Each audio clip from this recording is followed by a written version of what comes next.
Boa noite. Boa noite. Secretário da Segurança Pública reconhece que a PM falhou no quebra-quebra de ontem. O governador paulista diz que a PM volta a acompanhar diretamente os protestos de rua. E agora o prefeito Fernando Haddad quer escalonar jornada de trabalho contra engarrafamento na segunda-feira. O PSB de Eduardo Campos vai indicar o vice na chapa tucana de Geraldo Alckmin.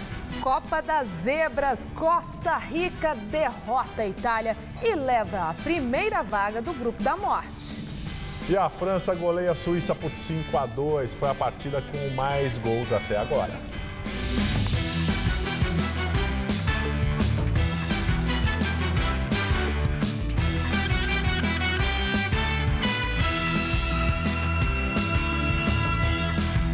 Prefeitura negocia alternativas para evitar um novo caos no trânsito na próxima segunda-feira, dia de jogo no Itaquerão e última partida da Seleção Brasileira na fase de grupos.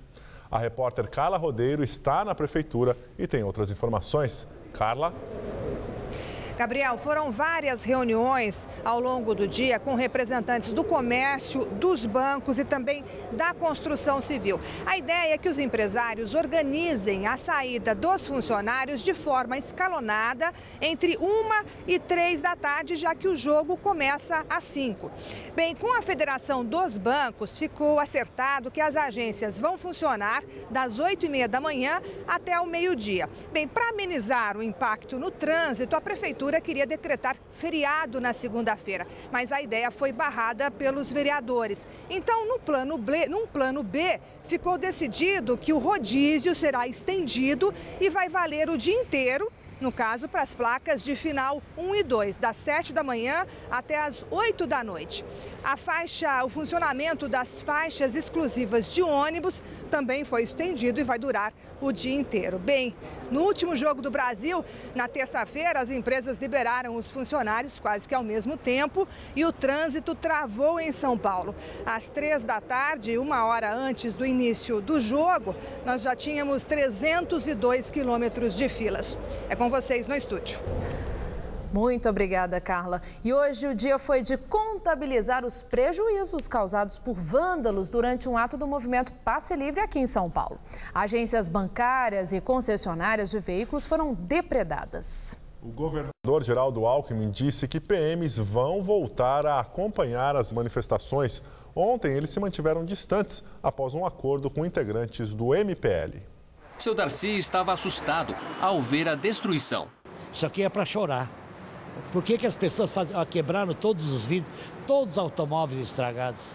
E aí, quem paga esse prejuízo? Ele havia retirado o carro novo da mesma concessionária ontem de manhã e, por questão de horas, escapou de mais uma manifestação na cidade. No fim da tarde desta quinta-feira, integrantes do movimento Passe Livre realizaram um ato para comemorar um ano da redução da tarifa do transporte público em São Paulo.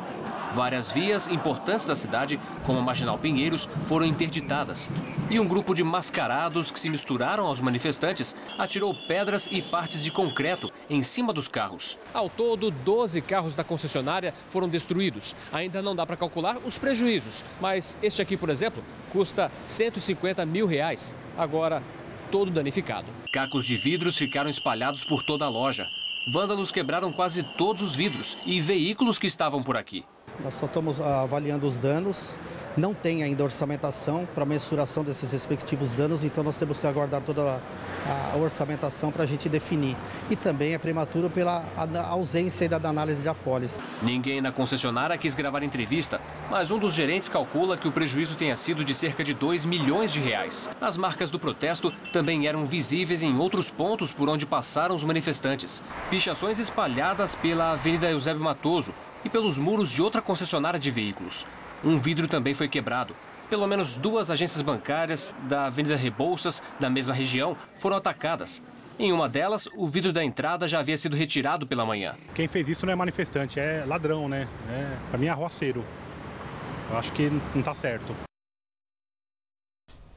Agora à tarde, o secretário da Segurança Pública, Fernando Grella, em entrevista ao site G1, admitiu que a PM falhou ao não impedir depredações contra agências bancárias, concessionárias, inclusive contra o carro da TV Gazeta. Grella afirmou que houve uma falha, especialmente no tempo de resposta da PM. Para o secretário, o único acordo possível entre a Polícia Militar e os líderes do movimento Passe Livre seria o de garantia da ordem pública. Polícia Civil libera suspeitos de atacar torcedores ingleses em bares no Vale do Anhangabaú. Os suspeitos que teriam jogado bombas e tentado agredir torcedores ingleses foram liberados ainda na noite de ontem. Eles foram ouvidos no 77º Distrito Policial no bairro de Santa Cecília, região central. Não teria sido comprovada a ligação deles com os atos criminosos. De acordo com a Polícia Militar, os envolvidos podem ter relações com torcidas organizadas do Corinthians, que negaram a participação no ato.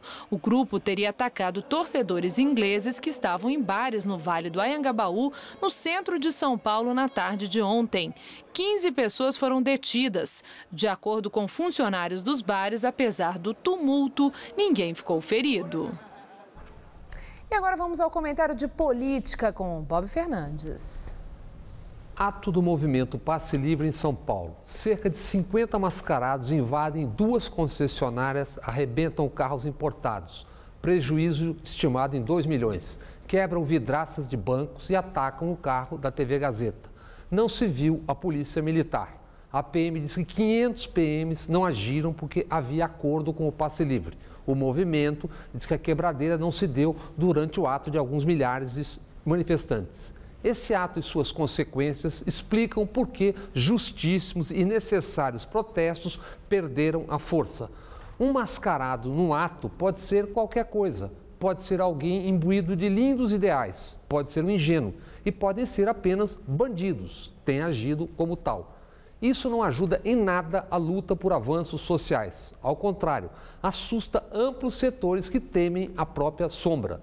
Atos como esse expõem, ao mesmo tempo, a falência do sistema de segurança em São Paulo e no Brasil. As PMs são uma excrescência. Foram servis às ditaduras do século XX, treinadas para defender o Estado e o patrimônio e não para atender aos cidadãos. Brasil afora, o topo da corporação é uma casta. As bases são mal formadas, mal pagas e costumam abrigar de tudo, inclusive grupos de extermínio e foras da lei. Governadores são reféns das PMs.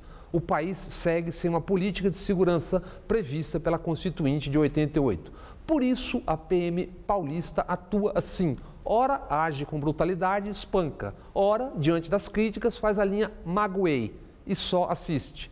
Também, por tudo isso, 50 mil homicídios no país a cada ano. 1.300.000 assassinados em 3 décadas. E quais as ideias, projetos em debate com a sociedade diante desse massacre? O que dizem os candidatos, todos eles? Nada. Na campanha, seus marqueteiros venderão vigilância nas fronteiras e outras asneiras do gênero. Boa noite. O PSB oficializou hoje o apoio ao PSDB em São Paulo. O partido terá o vice da chapa tucana ao governo paulista. A convenção do PSB oficializou a indicação dos candidatos a deputados federais e estaduais. O partido, que na esfera federal sairá em chapa única na corrida à presidência, confirmou o apoio ao PSDB na eleição para o governo paulista. O PSB terá o vice de Geraldo Alckmin na tentativa de reeleição do governo tucano. Porém, o nome para a vaga ainda não foi confirmado. O presidente estadual do partido, Márcio França, e ex-secretário de Turismo de Alckmin, é o mais cotado. O critério foi tirado de que era importante uma coligação com o PSDB em São Paulo, que é para ocupar um espaço de um palanque grande, de um governador que é muito bem aceito, para a gente ter chance de poder colocar o Eduardo em São Paulo. Até o último momento, a presença do pré-candidato à presidência da República, Eduardo Campos, não era confirmada. Mas ele decidiu vir e ficou pouco tempo por causa da agenda. Já sua vice, Marina Silva, preferiu ir à convenção da sigla no Amazonas. Marina declarou no início do mês ser um equívoco o apoio do PSB ao projeto do PSDB. A imprensa chegou a especular que a aliança inviabilizaria o apoio da Rede Sustentabilidade ao PSB na disputa pela presidência. Marina Silva desmentiu os boatos e confirmou que a parceria permanece. Porém, defendeu que a chapa lance candidatura própria ao governo paulista. Eduardo Campos nega que o impasse tenha gerado mal-estar no partido. Campos não citou o nome de Geraldo Alckmin, mas defendeu a importância do apoio em São Paulo. No âmbito nacional, voltou a fazer críticas ao governo federal. Porque o governo federal coloca para a educação de todos os municípios e estados no Brasil inteiro, metade do dinheiro que colocou nas empresas privadas de distribuição de energia pelos erros cometidos pelo próprio governo. Que prioridade é essa? O povo brasileiro já tomou uma decisão, que é tirar o governo que aí está. Essa decisão está tomada. O governador Geraldo Alckmin não compareceu ao evento e mandou um representante. A decisão de ter o PSB como vice praticamente afasta o ex-prefeito Gilberto Kassab da coligação com o PSDB, já que ele também era cotado para a vaga de vice. A possibilidade de trazermos o prefeito do PSD em São Paulo seria de enorme importância, então nós vamos prosseguir nas conversações com o prefeito na linha de compor a chapa majoritária conosco. O candidato do PSDB à presidência da República, Aécio Neves, anunciou o nome do ex-presidente do Banco Central, Armínio Fraga, como coordenador da equipe econômica de sua campanha. Sócio fundador da Gávea Investimentos, Armínio Fraga já tem atuado nos últimos meses como interlocutor de Aécio com o mercado financeiro e com investidores. Segundo Aécio, o economista que presidiu o Banco Central durante a gestão de Fernando Henrique Cardoso entre 1995 e 2012, será o copiloto de seu programa de governo. O número de casos de dengue já é o dobro do registrado em 2010, quando houve um pico da doença na capital paulista.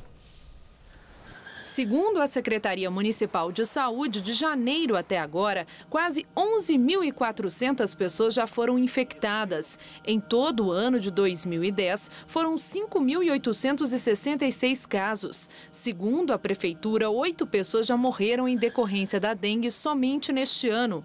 Foram 7 óbitos em abril e 1 em fevereiro. Os dados ainda mostram que apenas 2 distritos não registraram nenhum caso da doença: Marcilac e Socorro, ambos na Zona Sul. 11 bairros continuam em estado de emergência. O Jaguaré, na Zona Oeste, lidera o ranking. O inverno só começa oficialmente amanhã, às 7h51 da manhã. Mas o frio dos últimos dias vem castigando os paulistanos. E o fim de semana será típico da estação que chega com o céu aberto e temperaturas baixas. Vamos ver em detalhes a previsão para o Brasil e o estado de São Paulo com Luciana Magalhães.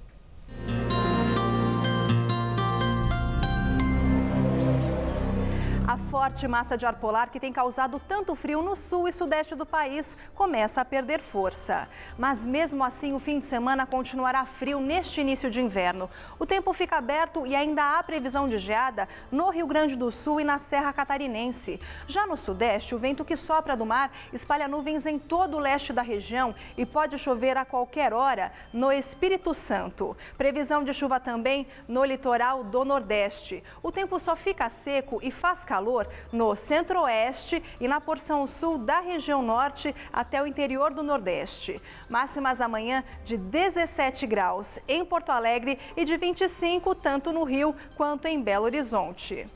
Em São Paulo, o tempo fica mais aberto, quase sem nuvens na maior parte do estado. Isso garante o friozinho, principalmente durante as madrugadas. No centro-oeste faz mais calor e a máxima pode chegar aos 28 graus em Votuporanga. No centro-norte, tempo firme também, com máxima de 25 em Franca. E na faixa leste, o dia começa nublado, mas ao longo da manhã o sol aparece. As temperaturas continuam amenas, com máxima de 23 em Campinas e também em Sorocaba.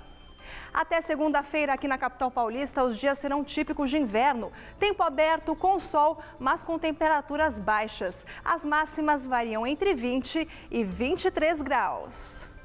Eu volto daqui a pouco no Jornal da Gazeta, edição das 10. Até lá!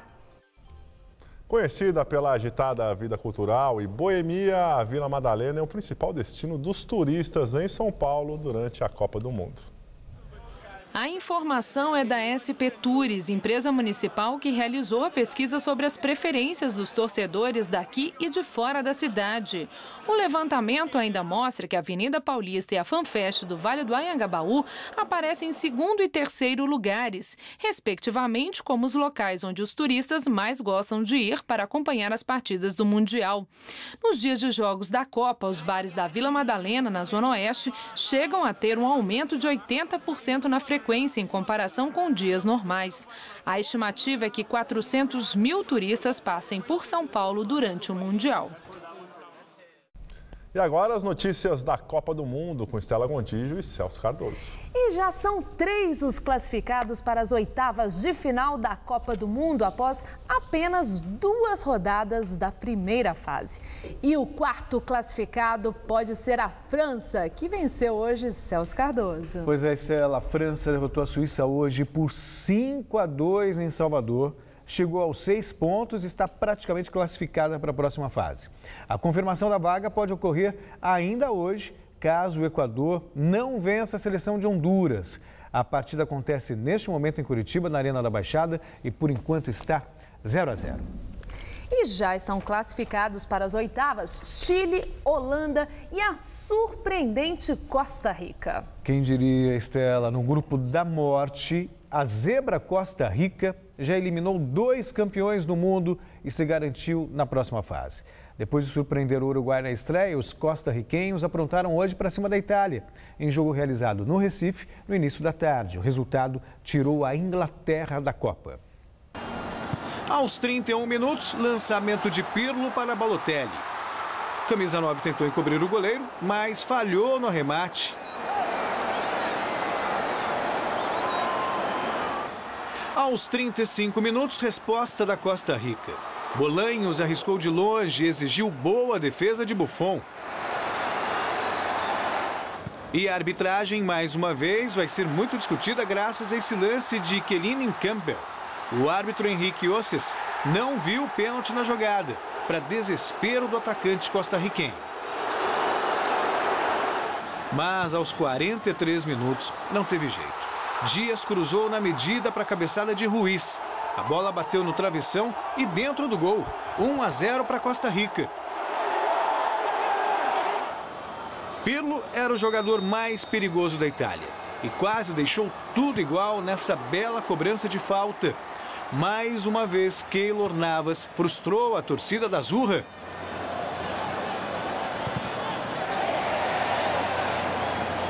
Sem reação, a Itália ainda viu a Costa Rica levar perigo mais uma vez no chute de fora da área de Brenes, que passou à esquerda de Buffon.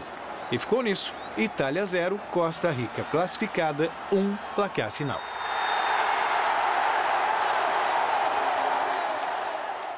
Mais um jogo surpreendente, mais um jogo emocionante. A Copa tem sido muito emocionante, né, Celso? Impressionante. A Copa das Zebras seria? Não, eu poderia dizer que é a Copa das Copas, pelo menos dentro de campo. Há muito tempo não se via uma Copa, sabe, com tantos gols e com tantos bons jogos. Tirando aí Grécia e Japão, Nigéria e Irã, só jogaços, só jogaços. E a Costa Rica, aí sim, eu acho que é a grande zebra da Copa do Mundo. É o grupo da morte. Aí a gente imaginava Uruguai, Itália e Inglaterra brigando por 2 vagas e a Costa Rica ali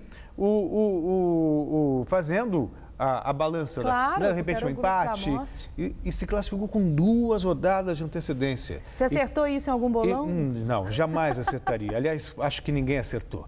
Mas foram 2 jogos convincentes da Costa Rica.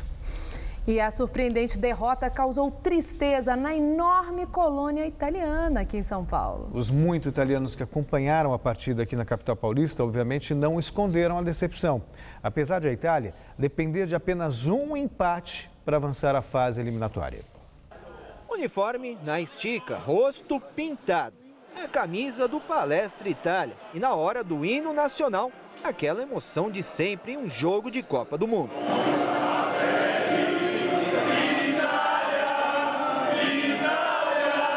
E só foi a bola rolar para as reações bem típicas do italiano aparecerem. Na falta,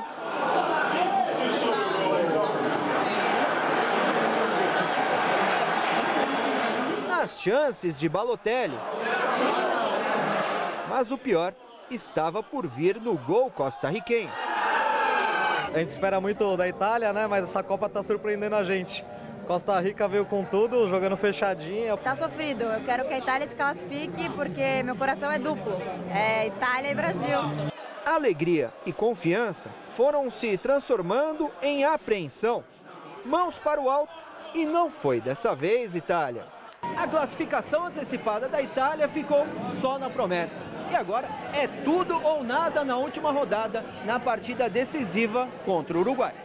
Depois de ter ganho do Uruguai, eu já achava que já tinham feito a surpresa deles da Copa. Já tinha sido a zebra deles, mas ganhar da Itália, eu não esperava mesmo. Tô chateada, mas eu sei que contra o Uruguai é fácil, a Itália consegue. Fácil? Sei não, viu? Otimismo. E amanhã, olha, tem mais pela fase de grupos da Copa do Mundo, né, Celso? Vejo jogos programados para sábado. Pelo grupo F, à 13h, Argentina e Irã se enfrentam em Belo Horizonte, no Mineirão. Pelo grupo G, às 4h, Alemanha e Gana jogam no Castelão, em Fortaleza. Às 7h, também pelo grupo F, fechando o dia, Nigéria e Bósnia jogam em Cuiabá, na Arena Pantanal. E agora sim, é hora de falar de seleção brasileira, que segunda-feira define o futuro na Copa do Mundo. Uma boa vitória sobre Camarões pode garantir o primeiro lugar do grupo à seleção brasileira, que segue treinando na Granja Comari. E de lá fala ao vivo o repórter Alexandre Silvestre, que nos traz as informações do Brasil. Silvestre. Boa noite, Celso. Boa noite, Estela. Boa noite a todos que acompanham o Jornal da Gazeta. O treino dessa tarde pouco revelou em termos de escalação que o Felipão pretende colocar em campo nessa partida decisiva da próxima segunda-feira em Brasília. Lembrando que o treino de domingo de véspera será fechado à imprensa. Não teremos aqueles 15 minutinhos para mostrar a atividade. O Felipão pretende esconder o jogo, como deve ter feito hoje aqui também, pelo menos na minha avaliação. E por que esconder o jogo? Porque no treino de hoje eu não vi nenhuma movimentação tática, coletivo, muito pelo contrário. Foi treino de finalização, de rebatidas de bola pelos zagueiros, de cruzamento para os alas, ou seja, o treino de fundamento. E depois teve ali um rachão com todos os titulares e reservas misturados, mas para soltar a alegria da rapaziada, até porque o momento é de tensão. O goleiro Júlio César, dos 23 jogadores, foi o único que não apareceu no gramado ontem, debaixo de chuva. É preciso dizer a verdade, ele treinou forte, pesado, mas hoje ficou na academia, na bicicleta ergométrica e também realizando uma espécie de alongamento lombar, porque o Júlio César sofre de dores lombares há mais ou menos uma década, jogou até a Copa da África em 2010 com uma proteção, com uma cinta lombar. E quem conversou com a imprensa foram o lateral esquerdo Marcelo e o zagueiro Davi Luiz. Veja na reportagem. Evolução, uma das palavras mais presentes no vocabulário dos jogadores da seleção e também do professor Scolari nas últimas entrevistas. Porém, nem todo mundo concorda com eles. Acho que está evidente que o Brasil não conseguiu ainda nessa Copa do Mundo reeditar o bom futebol da Copa das Confederações. Eu, particularmente, estou bem preocupado. Acho que muita gente nessa sala também. Vocês não estão nem um pouquinho preocupados com o que está acontecendo? E em relação a treinos também, não é só a parte física. Você pode aproveitar talvez melhor o tempo para treinar situações de jogo alternativas para a seleção brasileira? Não é preocupado, essa não é a palavra. A gente sabe o que a gente tem que fazer e a gente está dando o máximo para resolver isso, para ficar bem, para jogar bem, para ganhar. Se o lateral esquerdo Marcelo me driblou na hora de responder a pergunta e não colocou o dedo na ferida, o zagueiro Davi Luiz remediou de uma forma mais precisa. Tomara que ele esteja certo. A gente enfrentou um time que se faz o mesmo jogo. Daqui para frente chega muito longe. Depois vão ser os detalhes que definem os grandes jogos. O Brasil ainda não deslanchou. Para Davi Luiz pode ser até um bom sinal. Por que não? Que a gente tivesse grandes jogos, todo mundo estava falando de grandes espetáculos, duas grandes vitórias, o Brasil está voando, não sei o quê. Não sei, porque de repente a gente não ia ter oportunidade de enxergar o valor real de uma Copa do Mundo, o que a gente vai enfrentar no futuro, que também não vai ser só o jogo do México. Agora já tem o Camarões e depois vão ter outros e outros. Se Deus quiser a gente chegar até a final, vai ser dessa forma. A gente torce. E depois de fazer os 2 gols que deram a vitória ao Uruguai no jogo contra a Inglaterra, o atacante Luis Soares postou na internet um vídeo muito emocionado. Ele operou o joelho e ficou fora da partida de estreia no Mundial contra a Costa Rica. Hola a todos, bueno, estoy en un momento que la verdad que es increíble después de haber ganado este partido y le quiero agradecer a mi mujer, a mis 2 hijos, que eso es lo más lindo que tengo en este mundo, a Walter Ferreira, que si no fuera por ello yo no estaba acá y bueno, perdonen lo emocionado, pero soñé con este momento único y más de darle una alegría a todo Uruguay. Un fuerte abrazo y arriba Uruguay. E no segundo jogo aqui em São Paulo, torcedores de Uruguai e Inglaterra fizeram muita festa na chegada à Arena Corinthians. Mas o clima de descontração durou só até a partida começar. Renata Falzoni e Felipe Meirelles estavam lá e acompanharam a entrada e a saída dos torcedores da vitória uruguaia.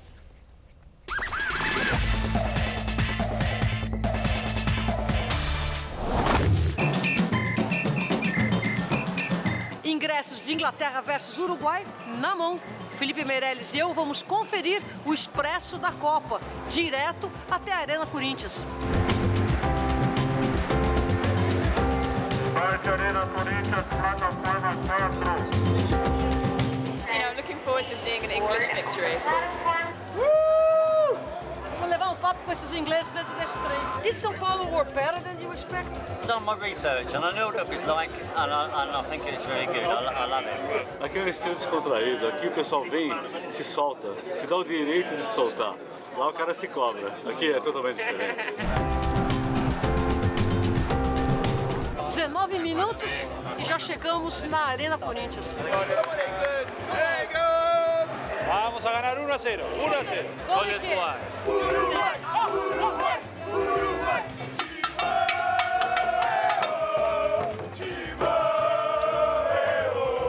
Torcida uruguaia chega reforçada pela turma do Corinthians. Y felices, muy felices. Como te foi para chegar acá? Tudo fácil? Muy fácil y muy amable la gente con nosotros. Muy buena bienvenida.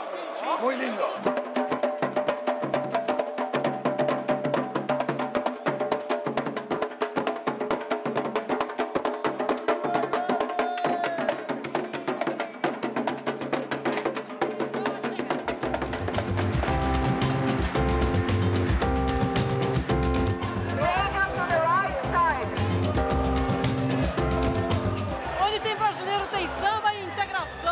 Isso daqui eu não vi acontecer no Japão. Era totalmente reprimido.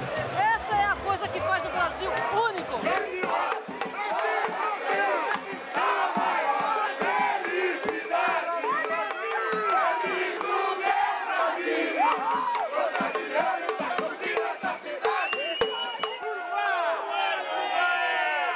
Vamos, Suárez, vamos, Uruguai! Hora do jogo.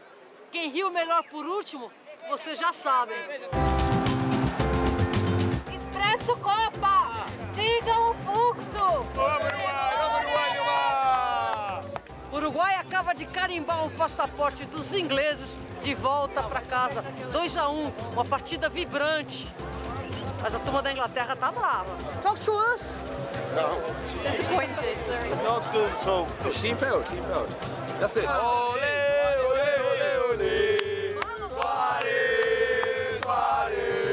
Tuvo más oportunidades de gol Uruguay, creo. Hay que ganar para Italia. Uruguay, Uruguay. They didn't finish. Suarez, 2 goals, 2 chances. Maybe another 4 years. Segunda-feira tem mais festa aqui em São Paulo, o jogo, né? Que assim seja, né? Muito obrigada, Celso. Boa noite, até segunda. E é com você, Gabriel. Ela foi uma das primeiras mulheres a cobrir o mundo do futebol. Sofreu preconceito de colegas, mas se firmou e abriu caminho para muitas outras jornalistas esportivas. A apresentadora da rádio Gazeta M, Regiane Ritter, virou até nome de prêmio, uma personagem que é a cara de São Paulo.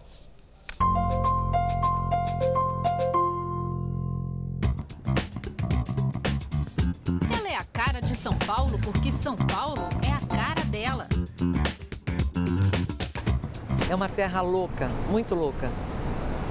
E eu não me considero uma pessoa normal, eu não saberia viver em outro lugar. Eu olhava para essa cidade, eu olhava para os prédios, que à época não eram tantos, né? Eu olhava e dizia, esta é a minha cidade. E ela sabe que eu sou dela também. E é aqui que eu vou vencer. Regiane Ritter chegou ainda menina do interior, mas não se intimidou com a metrópole. Brigou pelo seu espaço. O início da carreira foi como atriz. Nos anos 80, foi convidada para apresentar um programa de variedades na Rádio Gazeta. Mas um outro convite na emissora mudaria sua vida para sempre. Regiane passou a cobrir a área de esportes, uma das primeiras mulheres em campo. Eu sempre digo, eu não sou a primeira. Outras trabalharam antes de mim. Por que acham que eu sou a primeira? Porque as que trabalharam antes de mim, elas ficavam 6 meses, 1 ano, paravam. E eu fiquei. Abrir a porta foi muito difícil. Mantê-la aberta foi mais difícil ainda. E aí que no meio da nossa entrevista, um colega cinegrafista de outra emissora reconheceu a Regiane e parou para conversar.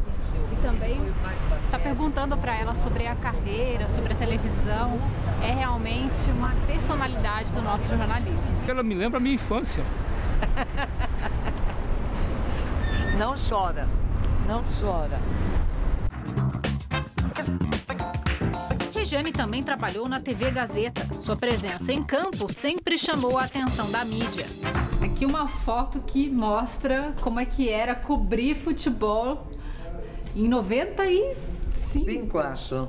Essa foi em 95, foi em Ribeirão Preto. Um jogo do Palmeiras em Ribeirão Preto, eu era setorista do Palmeiras na época.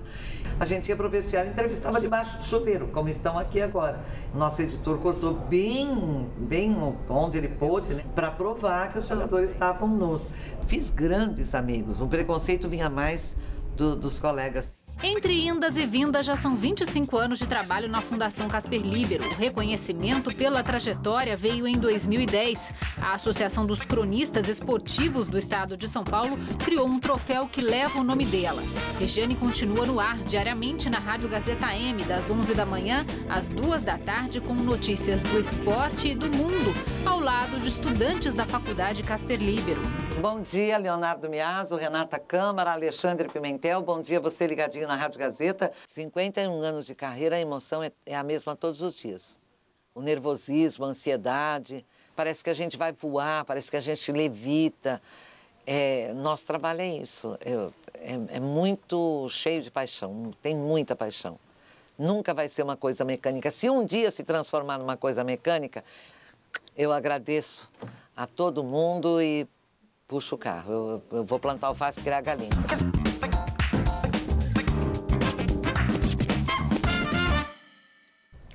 Relatório divulgado hoje pela ONU mostra que o número de refugiados no planeta já é o maior desde a Segunda Guerra Mundial. Em 2013, mais de 50 milhões de pessoas foram forçadas a deixar suas casas por causa de guerras ou perseguições. São 6 milhões a mais que no ano anterior. De acordo com o relatório, somente o conflito na Síria forçou 9 milhões de pessoas a deixarem o país. A ONU organizou diversas atividades na Síria hoje para marcar o Dia do Refugiado. Ainda, segundo a ONU, o maior número de refugiados continua sendo no Afeganistão, de onde mais de 2 milhões de pessoas se viram obrigadas a fugir por causa dos conflitos no país. Uma exposição em São Paulo lembra que a arte pode ser um remédio para os momentos mais difíceis da vida. São desenhos feitos por meninas judias que viviam num campo de concentração nazista na antiga Tchecoslováquia. Nos traços infantis não há sinais de sofrimento. A surpresa é que os desenhos de flores, casas, sonhos são de crianças judias que foram presas em um campo de concentração na Tchecoslováquia, hoje República Tcheca. As pequenas obras pertencem a meninas que ocupavam o quarto 28 do campo de Theresienstadt. Das 15 mil crianças que foram mandadas para esse campo entre 1942 e 1944, estima-se que apenas 93 conseguiram sobreviver.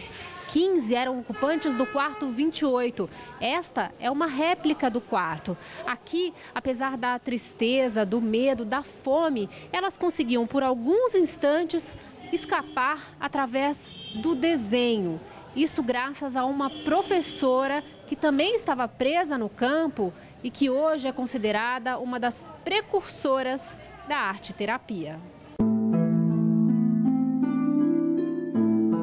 Antes de ser morta em uma câmara de gás, Friedel Brendels, a professora, escondeu os desenhos em uma mala. A Friedel foi a adulta que realmente usou a arte para tirar as meninas daquele momento que elas estavam vivendo e entrar no mundo mais da imaginação, da fantasia e com esse conceito criar esperança para elas. Essa história só está sendo contada aqui em São Paulo graças a uma assinatura em um desenho.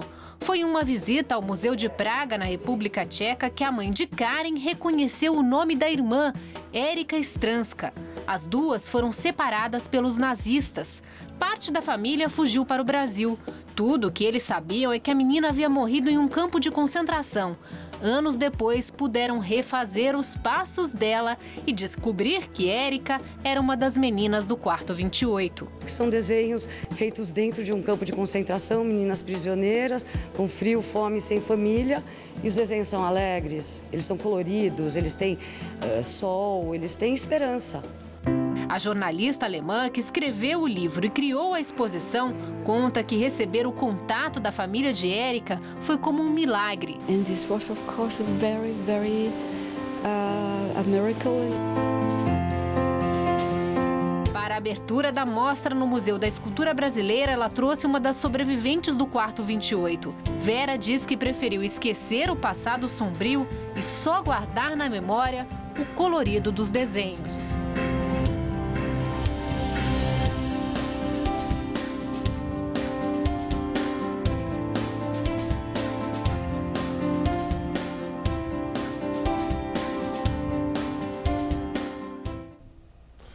A exposição As Meninas do Quarto 28 fica em cartaz no Museu Brasileiro de Escultura, o MUB, até o dia 29 deste mês. As visitas podem ser feitas de terça a domingo, das 10 da manhã às 7 horas da noite. A entrada é gratuita. Vamos agora à entrevista do dia com Maria Lídia Flandoli. O alerta do ministro Gilmar Mendes ao risco de infiltração do crime organizado nos partidos políticos pela proibição de doações eleitorais por empresas nos dá oportunidade para retomar o debate sobre corruptos e corruptores na relação com o poder público com o setor privado. Hoje, eu entrevisto o jurista Walter Maierovitch, desembargador aposentado do Tribunal de Justiça de São Paulo e presidente no Instituto Giovanni Falcone de Ciências Criminais. Muito obrigada, doutor Maierovitch, por estar conosco. É preocupante esse alerta dado pelo ministro Gilmar Mendes? É muito preocupante porque ele é verdadeiro. Toda organização criminosa tenta se infiltrar no poder de alguma forma e tem forte poder corruptor.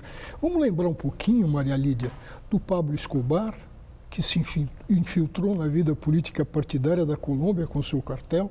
Vamos pensar no Júlio Andreotti, 7 vezes primeiro-ministro da Itália e várias vezes ministro, que foi condenado definitivamente por associação à máfia e só não foi para a cadeia porque o crime prescreveu.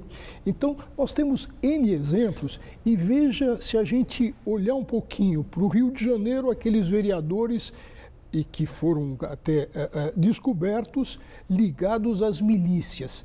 E agora nós temos 2 deputados, um federal, aquele Vargas, que é ligado a um doleiro, e o outro estadual, sob suspeita de ligação com o PCC.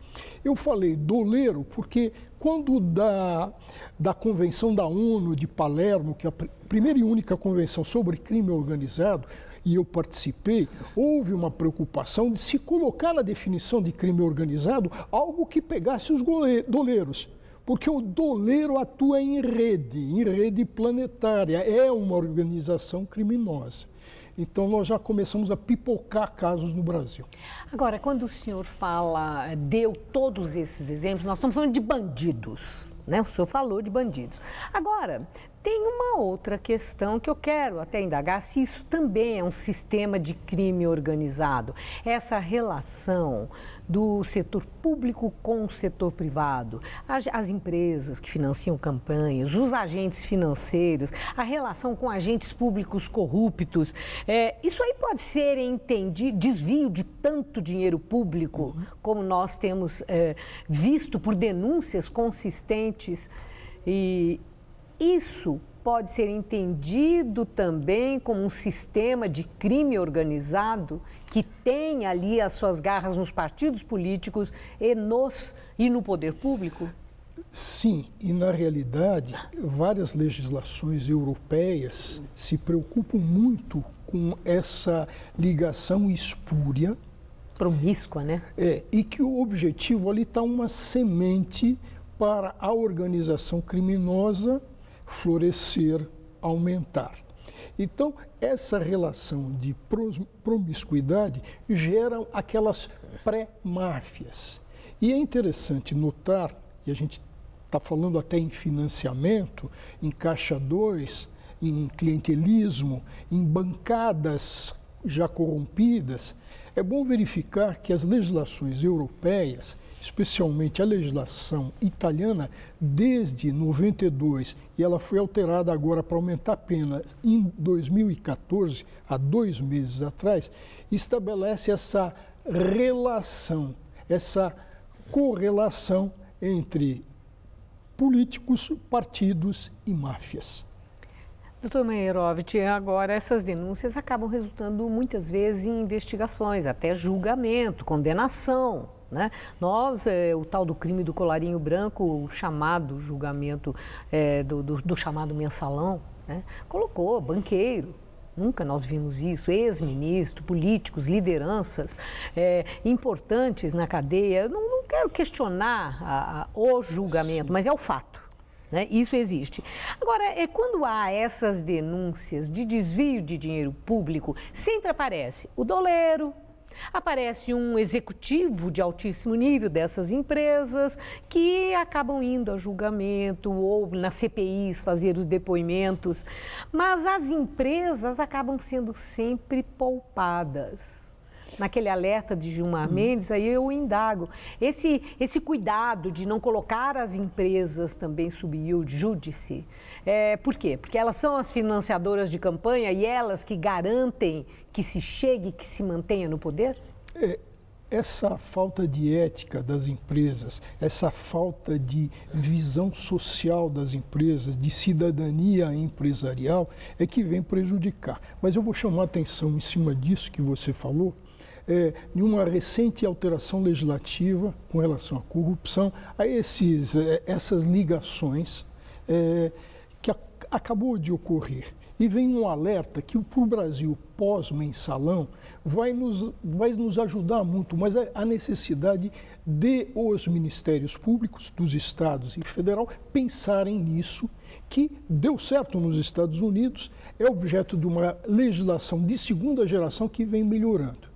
Se você tem, para o telespectador ver bem, uma subtração desse copo d'água, e se descobre ou se tem indicativos de que a subtração são de vários copos d'água, mas a gente já tem a segurança de que um copo d'água foi subtraído, centrar no copo d'água para evitar que o processo demore, que as provas sejam longas, que haja separação de processos, ouvida de gente aqui, carta rogatória para outros países. Então, essa é a medida que está faltando a nós ainda. Se nós temos esta prova, pode sair já uma primeira condenação. Nós estamos longe disso e ainda, infelizmente, nem pensamos nisso. Basta ver o mensalão, que ainda tem pedaços fora do Supremo. E o senhor vê, então, que a saída é isso, a tolerância zero em cima do fato comprovado e o julgamento até o fim naquilo.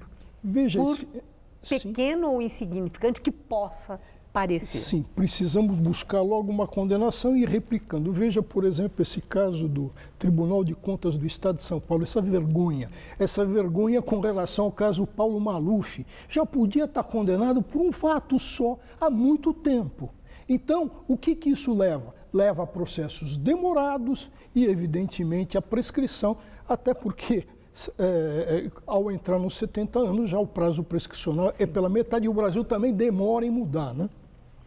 E eu agradeço muito a sua entrevista. O senhor chama a atenção para a importância do cidadão, do eleitor, né? Estar atento à luta contra a impunidade. Perfeito. Aí é que é a presença do eleitor para poder mudar alguma coisa. Na hora do voto, lembrar disso também. E as autoridades darem velocidade, que é o que nos falta. Nós ainda andamos num ritmo, se fosse possível, de lesma reumática. Muito obrigada, doutor Maierovitch. Uma boa noite. Boa noite. Enchente na Bulgária deixa pelo menos 11 mortos. A cidade de Varna, no noroeste do país, permanece alagada. Ontem à noite, uma tempestade atingiu as cidades da costa do Mar Negro. Em alguns pontos, a água chegou a 2 metros de altura, causando pânico nos moradores. A força da água revirou carros e derrubou árvores. Entre ontem e hoje, choveu o esperado para todo o mês e novas tempestades são esperadas nessa região do país. E agora vamos ao comentário de economia com Vinícius Torres Freire. Em maio passado, cerca de 1/3 dos carros foi vendida com financiamento, apenas 34%. No ano passado tinha sido um pouquinho mais, 38%. Mas em 2007, quase 2 de 3 carros, 62%, eram financiados. Isto é sinal de que o crédito sai cada vez mais devagar dos bancos, que estão jogando na retranca por 2 motivos. Primeiro, enfrentaram muito calote e atraso de pagamentos até 2012 e 2013. Segundo, os bancos temem o desaquecimento da economia e o risco de aumento do desemprego. Quer dizer, temem emprestar dinheiro e não receber, pois a economia anda mais fraquinha. Essa queda no crédito ajuda a derrubar as vendas e a produção na indústria automobilística. Mas a retranca não vem apenas dos bancos. Os consumidores estão mais prudentes, pois estão vendo que a economia está mais fria, que os salários sobem mais devagar e que ficou um tantinho mais difícil arrumar emprego, pelo menos nas grandes cidades do país. Além do mais, os consumidores compraram muitos carros nos anos melhores desta década. Obviamente, comprar um bem caro como um carro sem financiamento é mais difícil. Mas, mesmo havendo crédito ou mesmo a gente tendo dinheiro na mão, vale a pena comprar um carro logo agora? Neste momento, os juros estão mais altos e a situação econômica, como a gente já disse, está mais perigosa. Em geral, não é um momento, então, de fazer despesa grande, se for possível esperar. Quem tem dinheiro na mão pode investir e ganhar um pouco mais com juros mais altos. Quem pretende financiar vai pagar ainda mais caro do que o habitual, porque as prestações vão ficar mais altas por causa dos juros.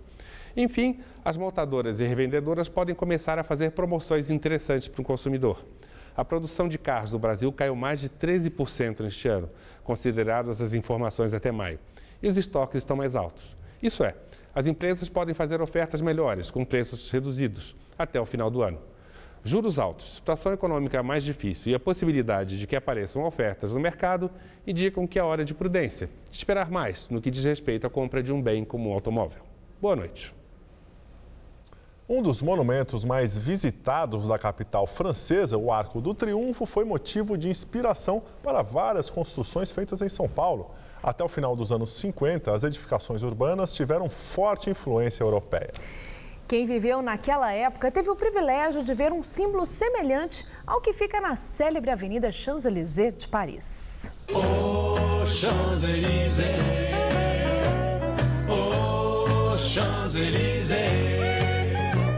O Arco do Triunfo, um dos cartões postais de Paris, na França, foi construído em comemoração às vitórias militares de Napoleão Bonaparte.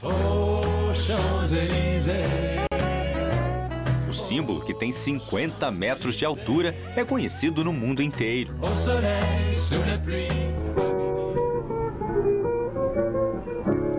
Poucos sabem, mas o bairro da Luz, na região central de São Paulo, também já teve um Arco do Triunfo. Ele ocupava o espaço onde hoje fica esta faixa de pedestre, entre a Pinacoteca e a Estação da Luz. E ao fundo era possível avistar a igreja de São Cristóvão. Esta é a foto do mesmo lugar, tirada em 1921. Eu lembro, eu tenho 72 anos. Eu conheci isso aqui como moleque. Nas escolas, será que as pessoas aprendem que um dia teve esse arco? Eu não aprendi, né? Então fica faltando parte do que a gente é, da nossa história. Foi inspirado no estilo neoclássico de Paris e tal, mas que infelizmente ficou meio fora dos padrões aqui da cidade, com o boom aí das indústrias e tudo mais, e ele foi demolido, mas é uma pena.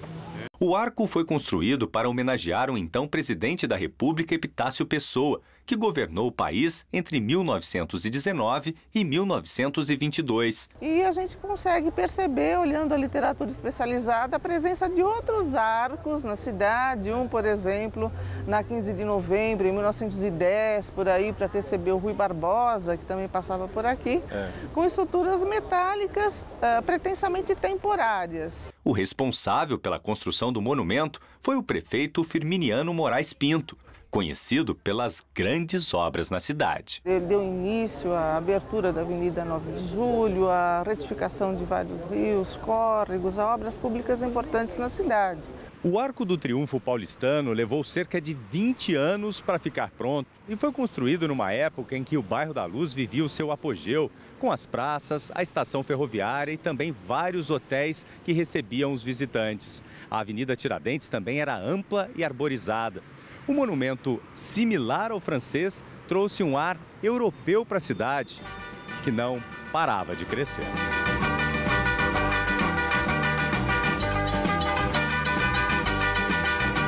Por exemplo, a fachada do Teatro São José, que é o antecessor do Teatro Municipal, né, que era na Praça João Mendes Júnior, era um arco do triunfo, né, com um grande arco, né, alusivo a algumas obras clássicas italianas. Então você tinha na cidade, já nesse momento, alguns signos, né, dessa linguagem arquitetônica triunfal, importante. Acho que iria deixar mais bonito o centro, né? Ainda mais nesse momento de reurbanização e de retorno, acho que ia completar isso. E é um patrimônio nosso que deixou de existir.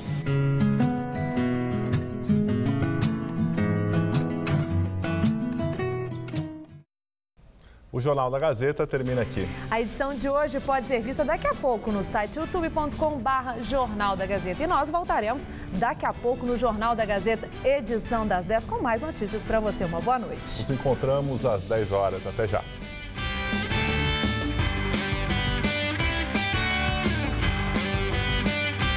Hoje, 10h30 da noite no Todo Seu, confira a alta gastronomia do chefe João Ragnar.